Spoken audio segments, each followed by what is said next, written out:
nigga space guy, man. Hey, bro, hey, can you tattoo Elliot Flynn? Yeah, I guess, right? Hell yeah.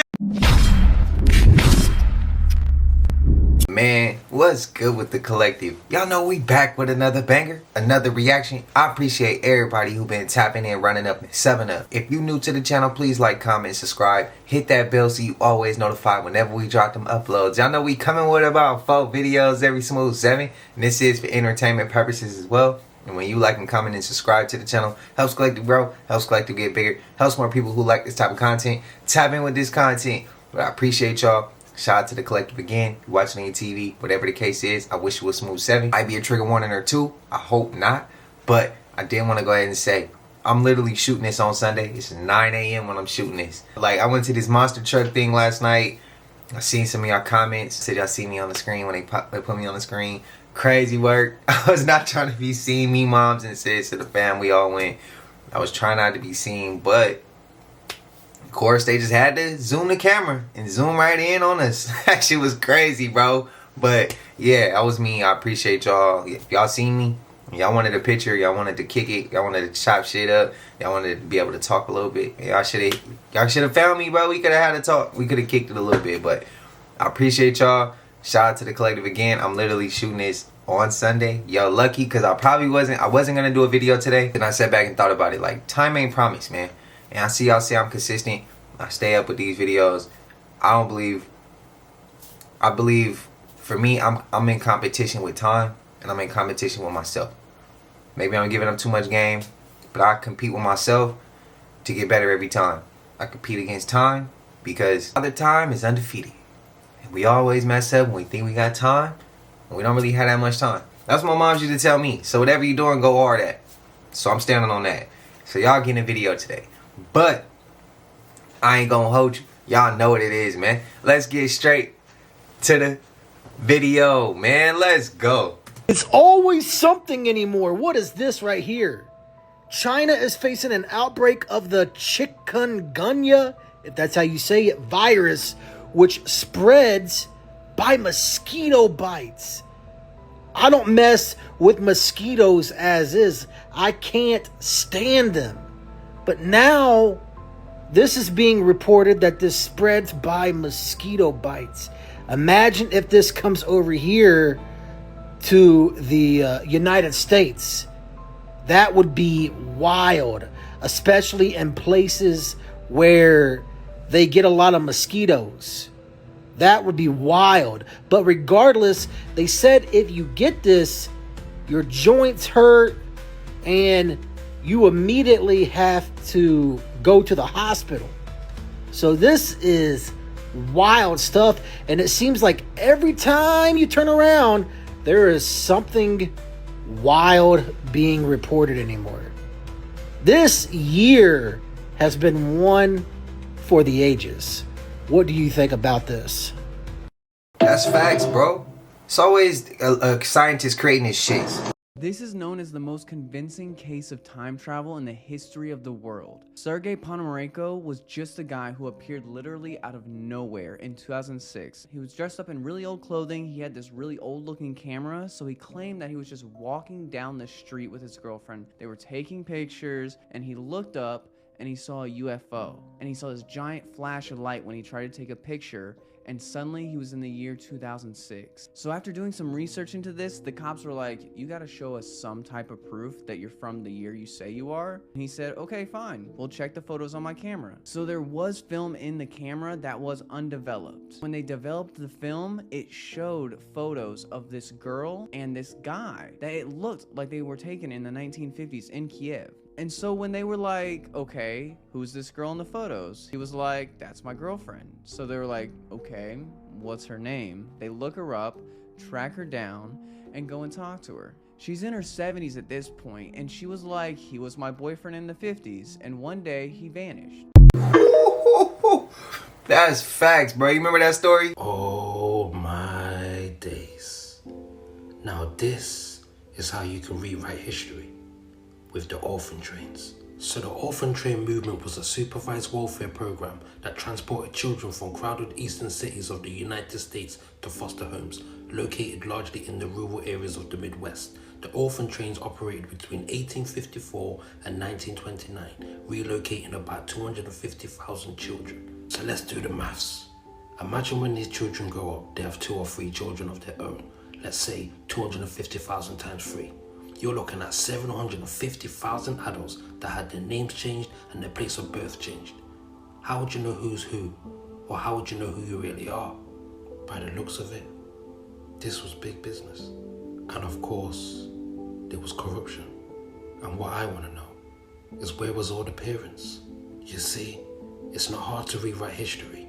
All you need to do is get rid of all the parents and elders, relocate the children, and you can teach them anything, and they will believe you. Do y'all remember the time traveler? Now, the last part, I've never heard that last part. About the girlfriend and she's confirming that that's the boyfriend that vanished. I've never heard that last part. That last part is new to me. Let me know if y'all heard that one. This clip about the orphan trains. Y'all said y'all wanted to take that dive. Y'all said y'all wanted to go back to the Cabbage Patch Kids, the incubator babies, and the damn orphan trains. Y'all did say that. And I asked, can y'all send me some of these clips? And I'll do my diving as well. And I'll pick up what I come up with. And then I'll post what y'all seen. I think, if I'm not mistaken, this is the video that has a lot of different things in it. If I'm not mistaken. I think so. So if so, man, y'all better get ready. Because this shit about to get real. This shit about to get real. In the 1850s, just after the last reset, there began a massive push to reintroduce technology, culture, and even people to the world. World's fairs had these massive exhibits called live infant incubators. These exhibits were insanely popular, drawing millions of visitors. They even had nurses in uniforms acting like caretakers. The babies weren't premature. They were being artificially gestated. This wasn't just a medical breakthrough. This was unfathomably advanced technology. Artificial wombs, mass baby production. Sounds a whole lot like a new world being repopulated after something big went down. Yeah, man. Shit, wow. I'll let you tell the story of the Cabbage Patch Kids. Right, so you've got the Tartarian Empire wiped out. So we had lots of civil wars. We had lots of catastrophes considered to be natural, like fires and floods. We had famines and as well. So the population throughout the entire world has been dramatically reduced. The aim being, as you touched on earlier on, was to make out as if the indigenous people and black people were primitive, and that white people were the superior and dominant race that invented and created everything. So in order for that to actually work, they needed to repopulate. So the people with pale skin, they were killed or they were incarcerated. So you'll see after 1776, lots of prisons, asylums and orphanages open. Now you could be considered insane because your husband died in battle. So let's say the Napoleonic Wars, millions of people are dead, and the civil wars, Russia in particular, you've got a lot of women, a lot of widows with children. Losing your husband in battle was one of the reasons you could be sectioned. The children become property of the state and they start shipping them around, but they need more. They've got to rebuild an infrastructure. These children are going to work on farms, they're going to mine, and then we're going to see the Industrial Revolution. So they're going to be working in factories and sweatshops.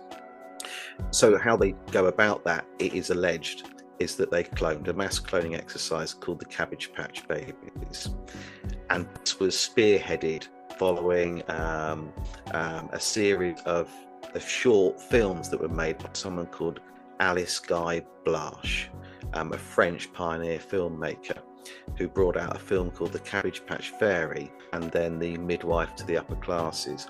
And this depicted, black and white movie, this depicted couples going and actually purchasing babies from cabbage patches, demonstrating that they were grown, and following old Slavic folklore that babies come from cabbages and you find them in the bottom of the garden. And so in plain sight, they're showing you a mass repopulation program. They were then sent through baby farms and through the orphan train movement and distributed all over the world. Some were sent to Australia from the UK. We're told that it was convicts that were sent. It wasn't. The cages are too small.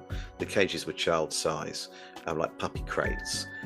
So they distributed children throughout the world, and then all of a sudden they were put on display and classed as premature babies in all of the world's fairs and expositions throughout the world as well, and you could buy them.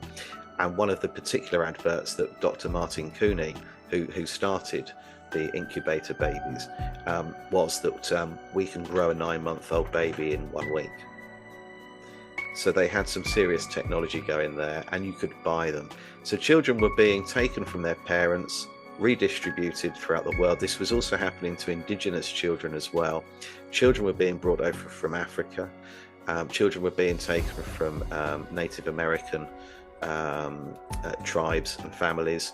And these weren't primitive by any stretch of the imagination. They were far more advanced than anybody realizes.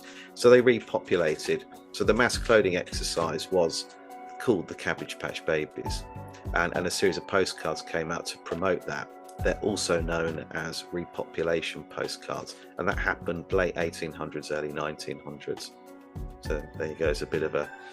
Wow, yeah. It's incredible. So, I mean, taking all these indigenous populations of children and then moving them around into different areas, different countries, just completely reseeding the planet, the new reset. Yeah, I mean, in America alone, the orphan train movement, and this is what they state, so you can double this normally, but the official figure is 250 children were taken from orphanages in the streets of New York and distributed across the Midwest of America to work on farms and in mines. So you can double that to 500,000. We were then sending children from Russia, which was really the most heavily populated part of Tartaria, of the empire. Children from Russia were being sent all over the place. Ukraine, which was Crimea, all of the children from there were taken. So they'd go in, have a war, take the children, redistribute them, force them to speak English, change their surname, and give them a new historical narrative. This is what happened, this is where you're from, and you're imagining that. And if you didn't comply, you went to a re-education centre, which was otherwise known as an asylum. And they had a lot of child asylums as well. So you've got to think, all of these world fairs, the asylums, the prisons, and the orphanages all pop up at the same time, along with the Lunacy Act, just after all of the civil wars and the atrocities that occurred. And this all happened after 1776. I never posted. Brainwashing and whitewashing exercise, and they have literally whitewashed history, made out that white people are superior, and that the white people were the true forefathers of America, and the people that had the capability and the intelligence to build these incredible structures. It's a lie. It's an absolute lie. It's the other way around, entirely the other way around. Yeah. So, man, look, and anybody could disagree with this, but how I see it is, the Antichrist has already came, bro. All this shit, they was cloning babies then. Did you hear the time frame it took? If that was at the time frame it was at, and they were doing shit like that, cloning babies, selling them, resetting the world, bro, tell me that's not something that a damn Antichrist would have already been on. Bro, these people have mapped this shit out for who's to say how long. We're not talking about decades. We're not talking about years. We're not talking about months and weeks, bro. We talking about hundreds of years. These people have already mapped out their plan. That's the scary part. So can't nobody tell me the Antichrist has not already came here to this planet and already started getting their goals and knocking out goals, and they plan and map and timeline is already in order. You can't tell me that, bro. This right here says it. Oh, shit. And then oh, man. Then the part that gets me the most is the time frame it took them to do this shit then. We are a million times more intelligent and ahead and understanding of certain shit. Technology has already surpassed that point when they were doing this. So if it was 9 months, or a week to do a 9-month baby. I think that's what he said. Bro, the crazy part about that is it probably take them 9 hours to do it now. It ain't going man, this shit is crazy work. These people been setting this shit up for a long time, and I feel like we right on point with their plan. If they reset it like this then, who's to say what they're capable of now? That's why, hey, y'all let me know. Y'all let me know. Crazy work, bro. These kids, you can't tell me this kid is not 56 on the dot. These kids, man. Look at them. They look like the damn munchkins from Wizard of Oz, bro. Okay, first of all, have y'all seen this? Scientists want a possible November attack by an alien species that's heading towards Earth at 130,000 miles per hour. First of all, I don't know how they know this, but this over here, okay? Now, have you seen our skies ever since they did this over here? This right here was recorded in Dallas, Texas. This family happened to be looking through a telescope that they just recently bought, and then when they looked in it, they seen this green thing flashing, looking like some type of squid or jellyfish, y'all. Check this out. Look at this. What is that? I don't know about y'all, but it look like it got teeth. Y'all see that? It looked like it's got teeth, and this thing is flashing. What about the spear that was caught in Mexico that was caught going inside of this volcano, y'all? This thing got clouds all around it. I know it's a volcano, but that's a great place to do something like this, y'all. Like, nobody would be thinking to look between the clouds and the volcano, but this family happened to be. And they got this metallic looking sphere just descending down into the volcano. What's in the volcano? Hold on, y'all did remember that they told us there are these golden eggs near this volcano, right? And now you got these spheres going down in the volcano. All right, besides that, did y'all see this in Dubai? Look at this red flashing light. But if you look closely, there's something obfuscating in the clouds, y'all. Can you something appears in Dubai's sky? Y'all see this above the light? Y'all see that? It looks like another sphere. Look, it's another sphere. Y'all see that? What is that? And here's some more action going on in the skies of Texas. Look at the clouds, first of all, but this green plasma thing is just ripping through the sky, y'all. What is that? So there is a prophecy out there by this Bulgarian prophet by the name of Baba Vaga, where she states that in 2025 aliens will be coming down to visit Earth. And a lot of her prophecies has come into pass, including 9/11. 9/11 was one of her predictions, and she bet that, and she got that on the money. And now in November 2025, we're supposedly getting visited by extraterrestrials. Y'all remember those handbooks that they gave out to the police, right? They told them, get ready for aliens. Do y'all remember that? Remember that a few months ago? So what is getting ready to happen on the world stage, y'all? What do you think? Let me know down in the comments below, y'all. I've been telling y'all, the 888 portal is shifting. It's strong, y'all. I know y'all feel it, but the shift is here. Let me know down in the comments below. Let's continue to get it. Peace in. First of all, the clip with the spear going into the clouds or going into that volcano, that shit is cap. There was a video I was gonna post, and it was like that. And then somebody hit us with the second clip after that, and as I'm reacting to it, and as I'm reacting to it, that clip they show is just a satellite. The clouds was blocking it. That's all that was. That one was a big ass reach. I don't mean disrespect. I don't mean disrespect. I'm just keeping it a buck. That one was a big ass reach by Conscious Juice. But me, this is Project Bluebeam. They about to stage, bro. He asked, what is the stage? What are they about to get ready to do on the world stage? Predict a fake ass alien invasion, bro. That's what they about to do. Ain't no alien coming down worried about no humans, bro. Unless we about to cause destruction on this planet that's gonna F up the shit that they got going on where they're at. Cause it's all gonna cause a reaction. It's all gonna be a consequence for everybody. That's why I think they're at war. We got humans here, families of such 1%. They creating certain shit that's messing up the atmosphere. It's messing up certain things. There's extraterrestrials out there. I don't think they like that, and I don't think they want them playing God the way they doing. And that's causing conflict. That's why when we see people shooting missiles and they say they shooting it at another country, but they shooting it at some aliens. That's what I always say. It's the reason why the 1% ain't protecting us. They ain't protecting us when they got us here. So what the, bro, come on.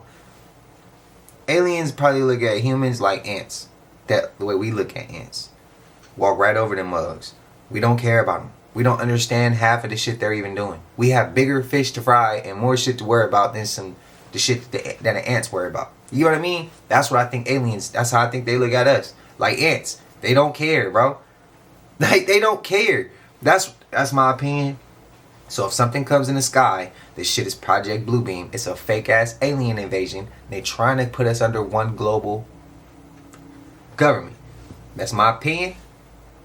This is entertainment purposes. None of what I said is true. It was all made up. All of what I said was made up. Y'all let me know y'all thoughts and come up with some more made up shit if that's the case. Let me know. I've been eating just fruits for over 2 years now, and there's a lot of confusion surrounding what we should eat. If you want to know what we should eat, all you gotta do is go back to the beginning. Let's go back to the beginning. Well, when is the beginning? Well, if you believe the Bible tells us about the beginning, then Genesis 1:29, God created first humans, put them in the garden, and told them exactly what to eat. Our meat was fruit with the seeds. Our meat grew on trees. Our meat wasn't other animals. So, if you don't believe in the Bible and, whenever the beginning was, they didn't have fire because humans lived approximately 2 million years discovering fire. How would you eat if you couldn't cook? Would you still eat animals if you couldn't cook? Whatever you would do then, do now. Also, if you go back to the beginning, there was no electricity. So with there being no electricity, there were no freezers. There were no refrigerators. All these appliances that we have today, the stoves, microwaves, juicers, blenders, food processors, dehydrators, toasters, microwaves didn't exist in the beginning. So how would you eat if you couldn't cook and you couldn't freeze the body parts of animals and you couldn't freeze their flesh and you couldn't refrigerate anything and you couldn't blend anything or juice anything or mix a bunch of things together? How would you eat? I don't have a working refrigerator. The stove in here has never been plugged in. I don't have a freezer. I don't have juicers or blenders, food processors, toasters, microwaves. I eat just like this. How would you eat if there was like a massive power outage? Our natural diet isn't dependent upon man-made inventions. So if you couldn't cook, you didn't have any appliances, and you were hungry, and you saw a deer and you saw a watermelon patch, are you going to try to catch that deer and kill it and eat it? Or are you going to the watermelon patch and pick some sweet, juicy, delicious watermelon that's not going to run from you? If you have loved ones or you yourself live in the state of California and you have little children and AB 495 passes, you sell your homes and everything you have, if that's what it takes, to flee California if that bill passes, because you are not only jeopardizing your child's safety, but you are jeopardizing your rights as a parent if you stay in California if this bill passes. California lawmakers are pushing AB 495, a bill that opens the door to relatives or non-related family members to take custody of a child by merely handing over a signed affidavit to their school or child care staff with no court order, no background checks, and no consent from the parents. They can literally show up to your child's school with this form and take your child out of class without even needing to get your consent or call you and let you know that that person is taking your child out of class. You know how you do when you send a family member now and they got to call you and they got to show their ID? Well, they don't need to show an ID to go and take your child out of school. Let that sink in. We need to bring as much awareness to this bill as possible. In the comments section, I'm leaving a website for you guys to go and check out what is exactly in this bill and share this video. They're trying to suppress this information, but we need to get this out.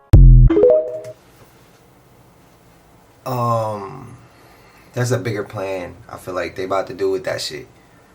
I feel like they about to try to do that, and one day there's going to be certain people hired by, again, this for entertainment purposes, what I'm about to say is not true. They are about to hire certain individuals, and when I say they, I mean that 1% or the government. They're about to hire certain individuals. And these people's main job is going to be to go into each and every last school and get all these kids, bro. Or get a few of them at a time. Until they feel like they're going to flex their power and go grab all of them at once. I don't think that would be the case, but I think they're going to grab the ones that they're looking for. There's something that they're looking for in these children. And when they find it, or find that child, that's the one they're going to go get. And when we see them coming up missing, I feel like it's going to be because they found who they're looking for. Kind of how the 23andMe will grab your blood sample. They looking for something. That's what I feel like they looking for with some with these kids. And it reminds me of that movie Weapons. If y'all seen it, go check it out. I'm not going to give up no game on it. I'm not going to spoil it for anybody, but that's what it kind of feels like to me. The only difference is in that movie they was using voodoo to attract the children. Here, I feel like they're going to actually be going into the schools, doing this little shit, grabbing children. Is that a reach? Y'all got a different angle. Let me know. But that shit ain't cool. That shit ain't cool, bro.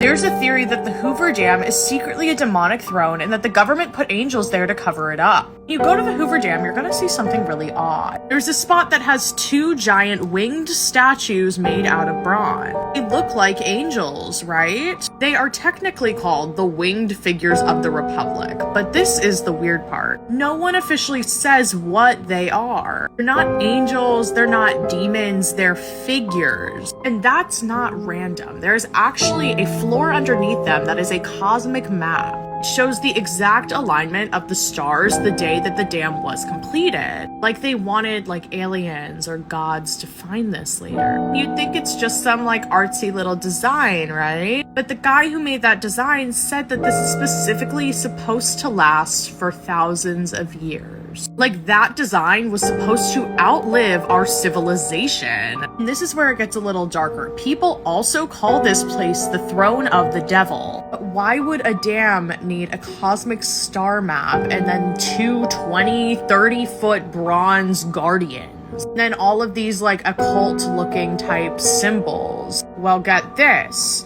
So over 100 workers died while building the dam. And some people do believe that their bodies were sealed into the concrete and that they were considered to be sacrifices to bless the sculpture. And then on top of all of this, the location of these statues don't really make any sense. Why would they have these big designs at a power plant? And if you're religious, you also have to remember Satan was originally an angel. Another crazy thing to note is that the Hoover Dam has been featured in dozens of end-of-the-world movies, disaster scenes, and games. It has always been the center of destruction and secret technology. And then it's is that a coincidence, or is it programming for us to see it as the key to something? Even the name Hoover comes from a president who was involved in major US power shifts, literal power and electricity. And this makes you wonder if the government is trying to hide in plain sight. Massive monuments with spiritual symbolism built into them. Government approved, celebrated,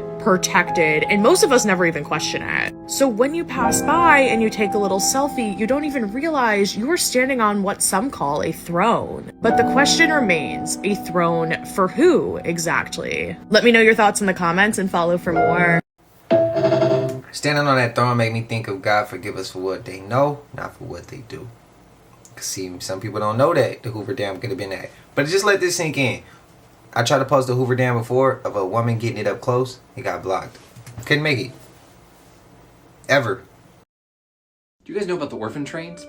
A buddy of mine is working on an article about this recently, and I feel like it's something we should talk about more. From the 1850s until 1929, there was an absolute explosion in orphaned and homeless children in the United States, with an estimated 30,000 plus children between the ages of 6 and 18 in New York City alone. This guy, Charles Loring Brace, the founder of the Children's Aid Society, decides that the solution to this is a train.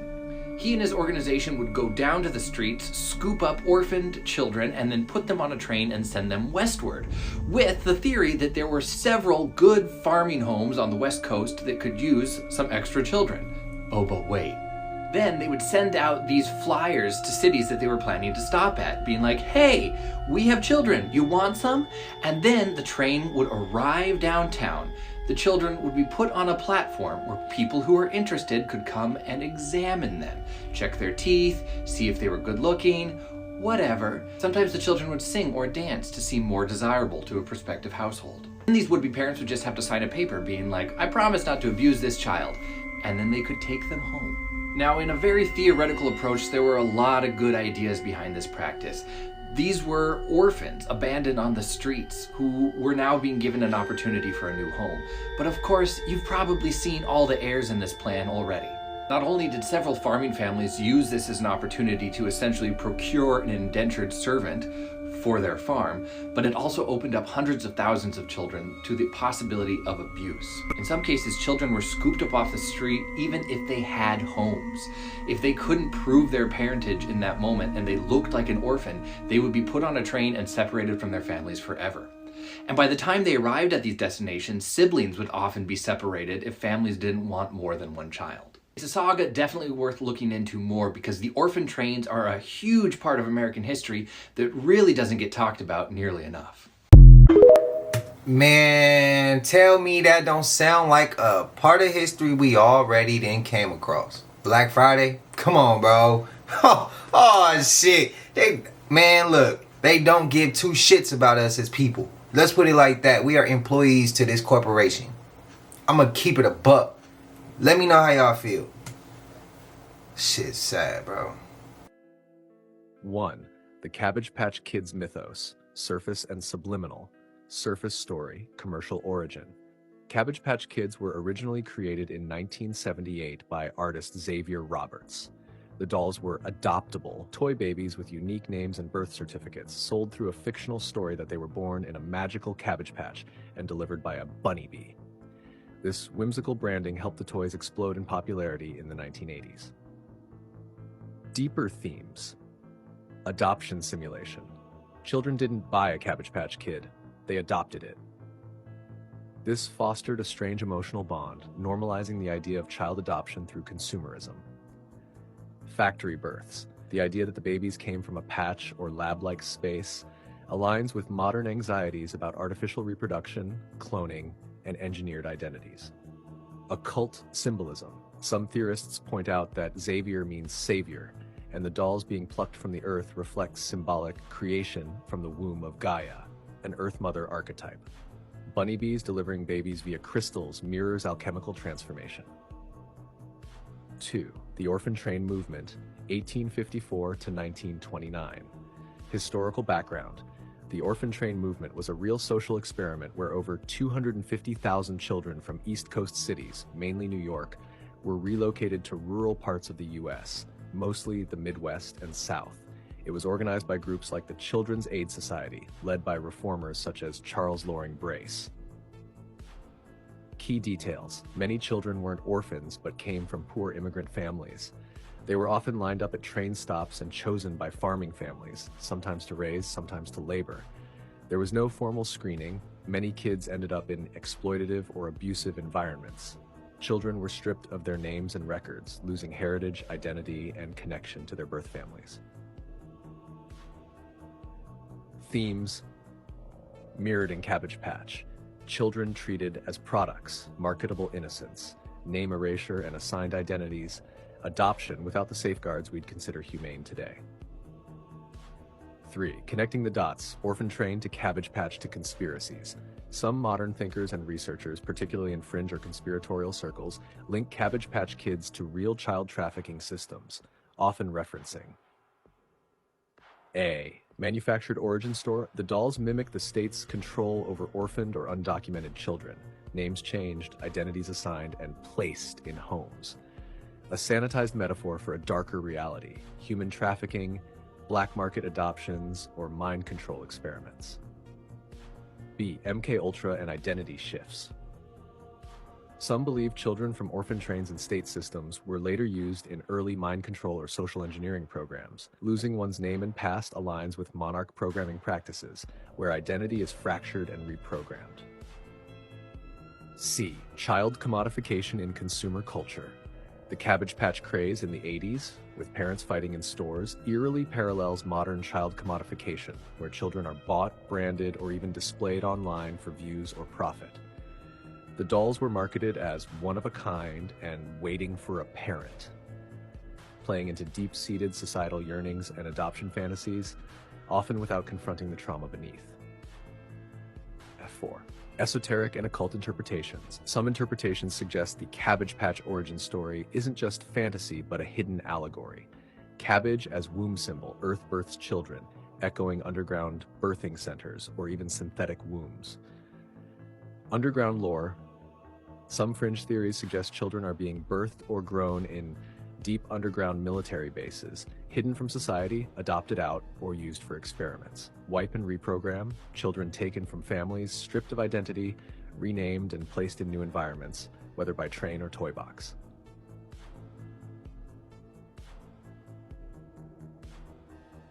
Five key parallels to orphan trained children's.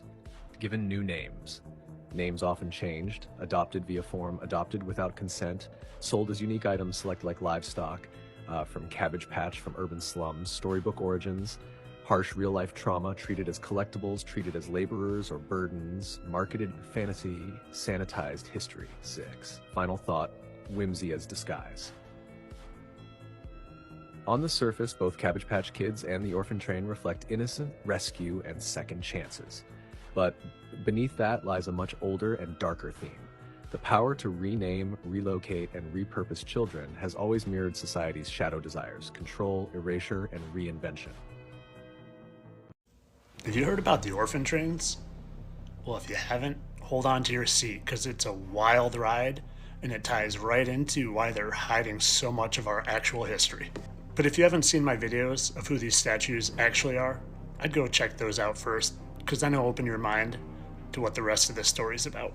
Because once you realize the light bearer, also known as Lucifer, who bears the forbidden fruit, is being worshipped all around us, then it'll open your mind to the fact that we've been lied to our entire lives, and we're just now starting to figure it out. But why would they want to lie? Why would the people in charge, the controllers in charge of this earth, this flat realm we live in, want to hide beautiful cities like this, and the fact that we had better technology and we lived much different lives not too long ago? Well, I'm starting to fully believe it's because the millennial kingdom, the millennial reign of 1,000 years of peace and righteousness already happened. And if you're not much of a Bible person, don't worry. I wasn't either until I really started to research the false history. And if you look at things with an open mind at all, it'll take the blinders off. And it's funny. If they wanted to hide this, they wanted to hide this 1,000-year beautiful reign of Jesus Christ's kingdom, what would they do? They like to pervert everything of God.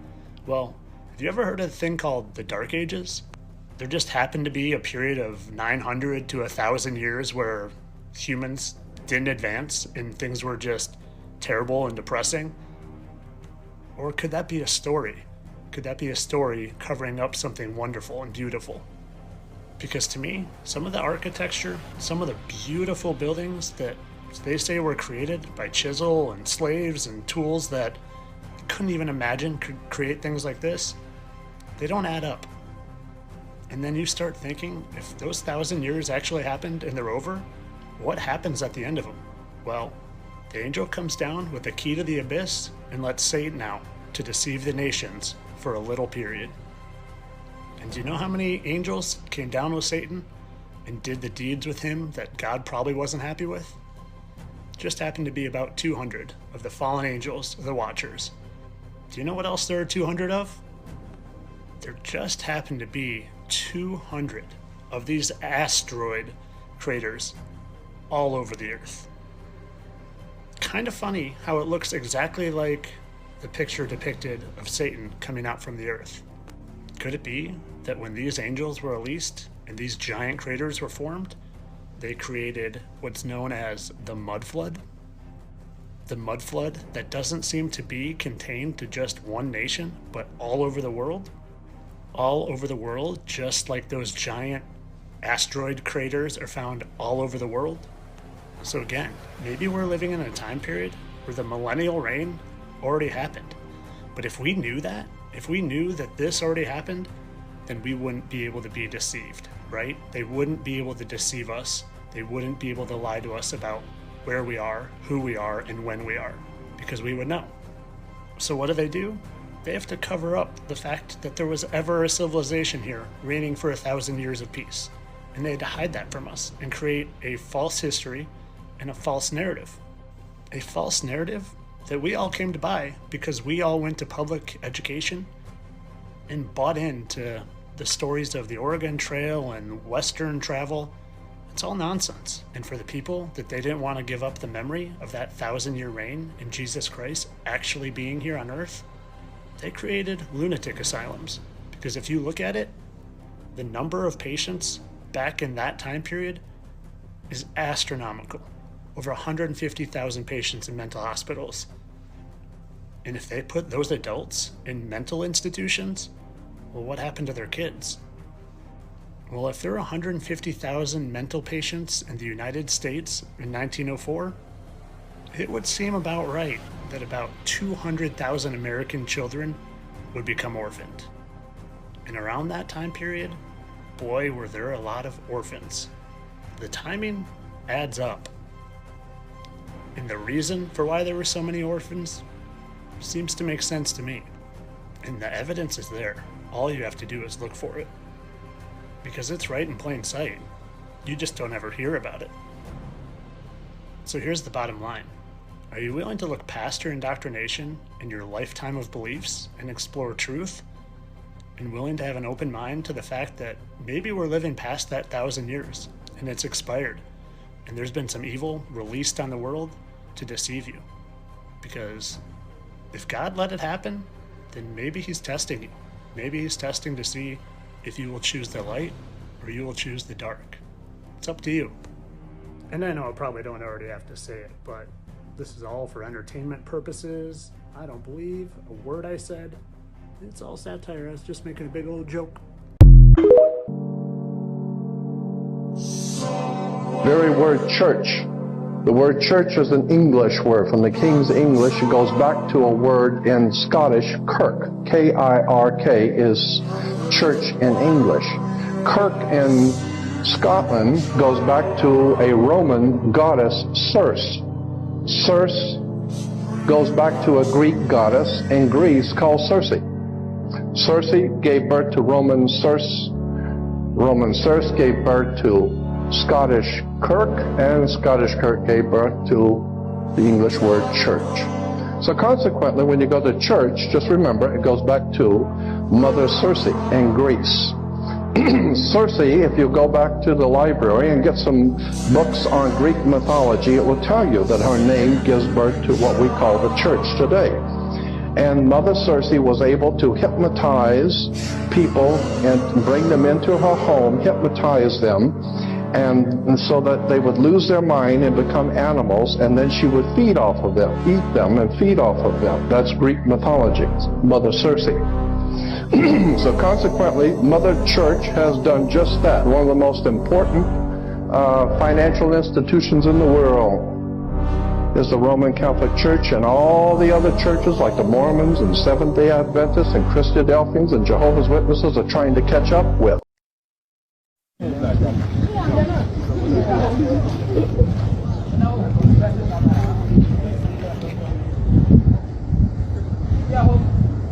And amen, how many kilometers away?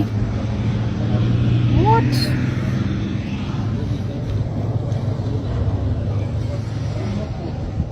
So I'm started hearing all across my story that a lot of black truck drivers coming up missing. I'm going to say this and I'm going to be done with it. Some of y'all are already doing it right now. But you need to make your way to get you one of these. I don't give a damn what the company say, because the company ain't going to be out there with you while you trying to make your money and while you staying overnight at these damn places. Go get you one of these right here. Put your stendo clip in that whole 35, 40 rounds, because you don't know how many it's going to be. Or get your damn chopper and put that some gun on the truck with you, man. Because guess what? The company ain't out there with you while you trying to make your money. They go to the house and they in they goddamn bed. I ain't telling you what to do, but you better wake up and smell the coffee. Man, my uncle a truck driver. There is one image there that shows black people getting off. So people with dark skin getting off. Not dark, black. Black skin. Really black. Yeah. Were they tall? Yes. Very tall? Yeah. How tall? Do you know? Well, they got out the doorway. I don't know how high that is, but well, what? Say 7 feet would be probably a conservative estimate. Now that clip right there is about to piss some people off. I even asked that in the comments before, because I seen quite a number of comments. If people who look like me call ourselves a gangster or a thug or a YN, anything like that, society's okay with it. But the moment we say positive things about ourselves, and we don't even have to say nothing bad about anybody else. It could just be like, oh, we're great, we're good, we're this, we're that.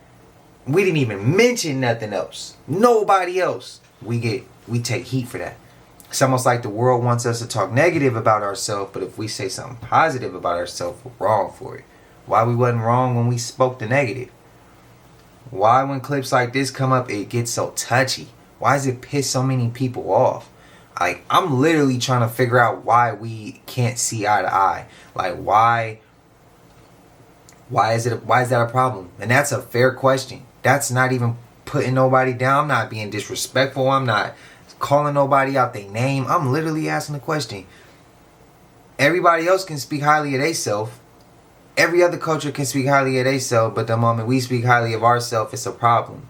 Or people like to say, you guys are separating yourself. We're not, bro. We just literally speaking highly of ourselves. Because we've not, man, that shit is so rare for us to speak highly of ourselves. Everybody want to be the hardest. Everybody want to be the biggest killer of all of them. Like, yeah, it's okay for us to rap. Like, when we rap, we make music. It's okay for us to be a certain way. But the moment we elevate and we get our mind right and we vibrate higher, it's like the world don't like that sometimes. I don't know. I don't get it. Because I can see this clip right here pissing people off. And people are going to be like, bro, that's wrong. That's this. Why does that bother people so much? I'm just asking. I'm literally asking. I'm trying to find the root of the problem so we can fix this shit and not waste no more time on it. So I'm curious. Why is it a problem? Can anybody answer that? Why is it a problem to better yourself? Why is it a problem to speak highly of yourself? But it's not a problem when you speak low vibrational on yourself. Answer that for me, please. Respectfully. Because we like to keep this shit respectful. So please. This is the last Tartarian clock that still works to this day and is 100% evidence that our ancestors knew the earth was flat and stationary. Now I want you to watch till the end because this is going to blow your mind. This is the Prague astronomical clock, and it is perfectly synchronized with true astrology from our flat stationary earth, just like all of our ancestors told us. Now watch. This clock perfectly tracks sidereal time, solar time, moon phases, the position of celestial bodies, and even zodiac signs, all in perfect synchronization, all without any electricity or satellite calibration. Now the clock's design encodes a geocentric model, placing the Earth at the center with celestial bodies moving around it in perfect predictable cycles. So how would this clock perfectly predict to this day perfect planetary alignments, eclipses, and even zodiac transits. The Earth was spinning at 1,000 miles per hour, orbiting the sun at 66,000 miles per hour, hurtling through space at millions of miles per hour. It would be impossible to predict these things. All of our ancestors told us that the stars are what move above us and that we are stationary.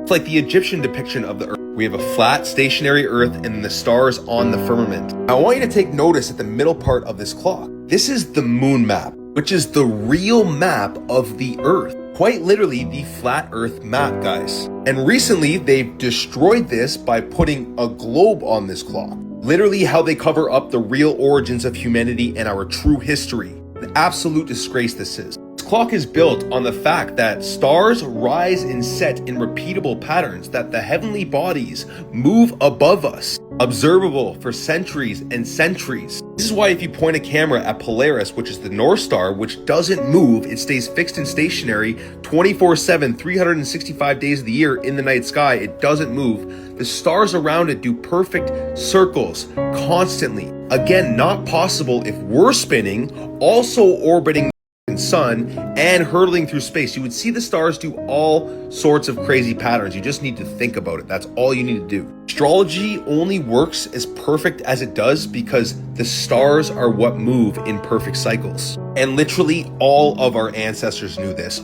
All of them. You guys believe NASA, which in Hebrew means to deceive. Like, it's insane. So brainwashed. These astronomers had no computers, yet they predict eclipses, planetary returns, solstices, and even retrogrades with shocking accuracy that still works to this day. This has been running for over 600 years, and probably more than that. Do not build a cosmic machine like this unless you know the divine order of this universe. This clock is a witness of truth, standing for centuries in a quiet defiance of the heliocentric lie. And the stars tell the exact same story every single night. If we were moving, the story would change, but it never does. If the devil said his job was to deceive, and another place of a company comes out and says, my name is this, and their name in another language or Hebrew means to deceive, and they ideologies align with each other, meaning NASA and the devil, and they align with each other, and you see there's some symbolism in their logo that represents the, y'all get what I mean? But you still believe them? Shit, I'm not.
When does it stop being a coincidence? AI robots that look like cockroaches. In fact, they're called spy cockroaches, and the Germans are making these things. Now, before you think this doesn't affect you, it does.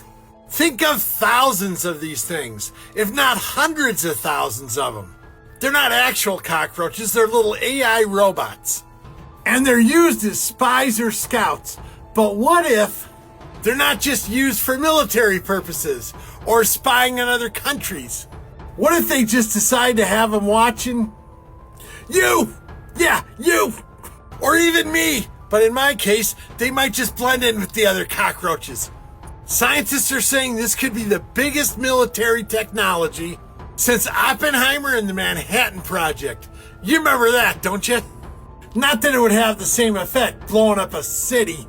But if you have spying robots that are this big, and let's say there's just hundreds of thousands of them, How could anybody, any country, any single person defend against that? I'm telling you, these weirdos coming up with these inventions, they got some issues. Oh yeah. Till next time, baby cakes. Shavadoo booshkies. Shavadoo. This is awesome. Somebody was able to film Area 51, and it's not crazy blurry. It's not fake. This is real. It's recent, and I find it totally fascinating. So a creator that goes by Jerry Arizona traveled to Nevada, hiked up a ridge outside of Area 51, and pointed his telescopic camera straight at the base. We're obviously not supposed to see what he filmed, but somehow he got the shot. There's a bunch of footage, but check some of this out. Here you can see some radar, and there's one of those F-16s. Wow, it's super cool to see one of the Groom Lake F-16s up close like this. I think we might have a camo dude. It looks white. Yeah, that's definitely a white pickup. It just came from the gate. Let's see where this truck is going.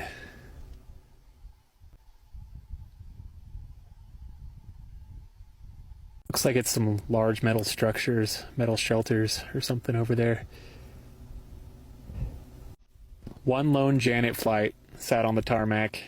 I settled in for the night and watched it take off. So even though he didn't seem to capture an alien piloting a flying saucer, he did capture some super interesting stuff. And seeing the Janet Airlines was really cool. I personally found watching this footage completely fascinating. He does have a few parts, so definitely go to his profile. Come back and let me know what you think of it. I've heard that they don't do none of the work up on the surface level. Everything's at a lower level, on the underground level. And that's what I heard is hella levels to it. Let me know your thoughts and enlighten me if I'm wrong. Have you seen the video of the alien walking the streets of Atlanta? Don't know what I'm talking about? Take a look at this. Space guy, man. Hey, bro, hey, can you tattoo alien flag? Yeah, I guess, right? Hey, yeah.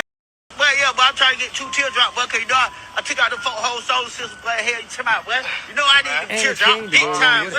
What's that, Zola? Yeah, but RP Zola, you know what going 12 RP that, boy, get what? People in Atlanta are starting to believe that we have a real alien living amongst us and walking amongst us.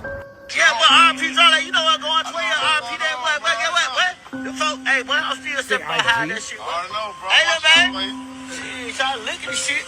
So if you're from the Atlanta area, let me know if you've run into the alien from Atlanta, and what are your thoughts? Real, or is that some type of costume? Let me know your thoughts in the comments, and as always, I'd love to hear from you. Look, I'm going to keep it all the way a buck with y'all. Collective, if y'all want the podcast to get going, I would start it off with bro being the first one on the podcast. I'm saying it today. I'm saying it here. I'm saying it right now. If y'all want that podcast, let's push to get him on here first. Let's get the alien on here. That's my word. If the alien, I don't even know his name. I ain't even gonna call him that Atlanta alien. That's what we're gonna go with for right now. No disrespect. I just don't know his name. Once we figure out his name, we'll refer to him by his name. But the Atlanta alien, bro, if y'all want to see him hop on the podcast, that'll be the first episode. I'll be down with it. If me and him could have a conversation and chill and talk, I'll fly to Atlanta myself so we can have this conversation. We can see eye to eye, bro. If y'all want to watch that, bro, spam it up. And if y'all could reach out to bro and send him my way. Send him my way. If we can make that happen, y'all get the podcast tomorrow if that was the case. Y'all get, bro, I'll fly down there in these next couple days and be like, hey, where you at, bro? Let's holler. Let's talk. Come on, let's get going. I got questions, bro. Y'all let me know y'all thoughts, though. But y'all know we made it to the end of this. And if you haven't already, please like, comment, subscribe. Hit that bell so you always notified whenever we drop them uploads. Y'all know we coming with about 4 videos every smooth 7.